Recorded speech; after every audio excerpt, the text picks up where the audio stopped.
γεια σας και καλώς ήρθατε στο Μπουζούκιλαντ. Μετά από πολύ καιρό αποφάσισα να ξαναφτιάξω ένα βίντεο από την μακρινή πλέον αλλά αγαπημένη Αδελαίδα της Αυστραλίας. Σε αυτό το σημείο θα ήθελα να σας ευχαριστήσω όλους εσάς που με στηρίζετε με την αγάπη σας και είστε συνδρομητές στο κανάλι μου. Θα προσπαθήσω από εδώ και μπρος να κάνω πιο συχνά βίντεο και θα ήθελα πάρα πολύ την βοήθειά σας να μου γράψετε κάτω στα σχόλια τι θα θέλατε να κάνω, εάν μπορώ φυσικά και αν έχω χρόνο, γιατί πλέον οι υποχρεώσεις είναι πάρα πολλές.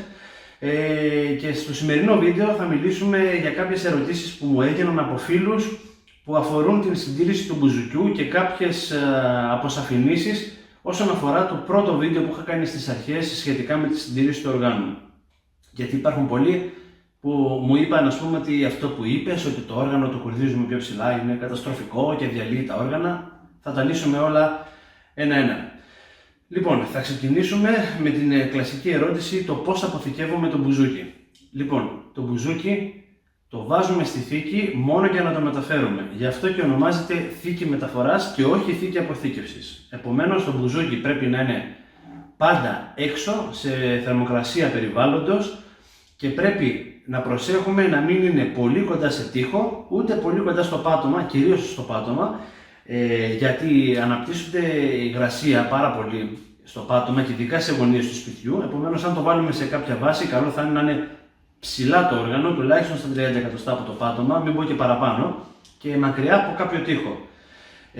Τώρα, όσον αφορά την αποθήκευση και το πώς συμπεριφέρεται το όργανο στις κλιματολογικές συνθήκες, πρέπει να πούμε ότι το όργανο είναι καλό να μην βρίσκεται σε ακραίες συνθήκες. Δηλαδή, όχι πολύ κρύο με υγρασία, ούτε πολύ ζέστη, γιατί το όργανο το καταστρέφει, τα ξύλα του τα καταστρέφει. Γι' αυτό προσοχή, αν ποτέ πάμε σε κάποια δουλειά ή να παίξουμε κάπου και έχουμε πάρει το όργανο μαζί στη θήκη, μην το ξεχάσουμε στο αυτοκίνητο. Αν είναι μεσημέρι καλοκαιριού και έχει 50 βαθμούς μέσα στο αυτοκίνητο, το όργανο καταλαβαίνετε ότι θα πάθει ζημιά σίγουρα, ή αν το ξεχάσουμε το βράδυ μέσα στο πορτμπαγκάζ του αυτοκινήτου, χειμώνα καιρό, σε κάποιο νησί ή κάπου που να έχει πολύ υγρασία, το όργανο παθαίνει ζημιές και καλό είναι να τα αποφεύγουμε.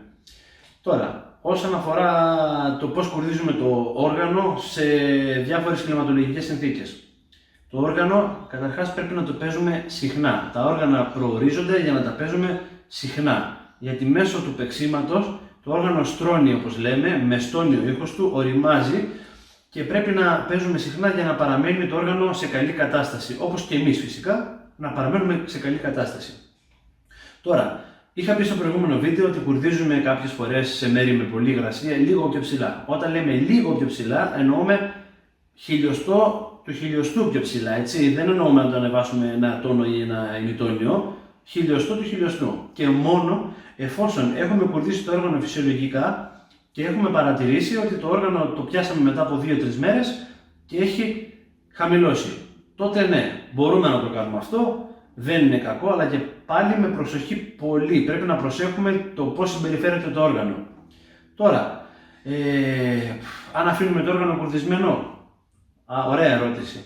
Το όργανο κανονικά πρέπει να παραμένει κουρδισμένο κανονικά. Γιατί έτσι είναι φτιαγμένο να είναι και οι συγκεκριμένες τάσεις πρέπει να είναι αυτές που πρέπει να είναι για να μην το όργανο πηγαίνει μπροστά ή πίσω ανεξέλεκτα, το μανίκι εννοώ. Τώρα, εάν φύγουμε για ένα ταξίδι για παράδειγμα και το ξέρουμε για 15 μέρες, 10-15 μέρες, 20 μέρες, είναι μια μεγάλη περίοδος που δεν θα παίξουμε το όργανο. Επομένως, για να αποφύγουμε δυσάρεστες εκπλήξεις του τύπου να έρθει μπροστά το όργανο, να πάει πίσω, να αρχίσει να ταστάρει κλπ. Καλό είναι το όργανο να το χαμηλώνουμε ένα τόνο για να είμαστε σίγουροι ότι δεν θα υπάρξει κάποια ζημιά όσο εμείς λείπουμε. Και όταν γυρίσουμε, ξαναφέρουμε στο σωστό κούρδισμα και το όργανο ξαναπέζει κανονικά. Τώρα, δεν έχω κάποιες άλλες ερωτήσεις έτσι πολύ σημαντικές που να μου γίναν, πέρα από τις χορδές. Κάθε πότε αλλάζουμε χορδές.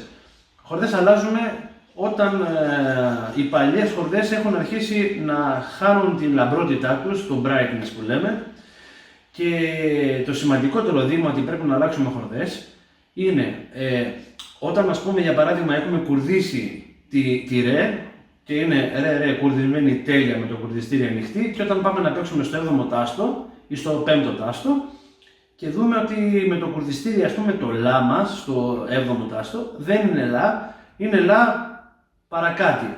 Ή στην οκτάβα, όταν παίζεις ανοιχτή και είναι ακριβώς και παίζεις μετά την οκτάβα και δεν είναι ακριβώς, αυτό είναι ένα σημάδι ότι πρέπει να αλλάχθουν οι χορδές γιατί έχουν φθαρεί αρκετά. Και καλό είναι γενικά να μην αφήνουμε πάρα πολύ καιρό τις χορδές, παραπάνω από όσο χρειάζεται, γιατί η χορδή παχαίνει η διατομή της λόγω βρωμιάς και λόγω ενδεχομένως κάποιας σκουριάς, με αποτέλεσμα πιο παχιά χορδή στον ίδιο τόνο να τραβάει πιο δυνατά προς τα εμπρός και να μας φέρνει μπροστά το μανίκι. Είναι επικίνδυνο για σκευρώματα. Αυτά προς το παρόν. Σας ευχαριστώ πάρα πολύ. Αν δεν έχετε γίνει συνδρομητές στο κανάλι μου, παρακαλώ εγγραφείτε για να μου βοηθήσετε. Να είστε καλά και θα τα πούμε σε επόμενο βίντεο.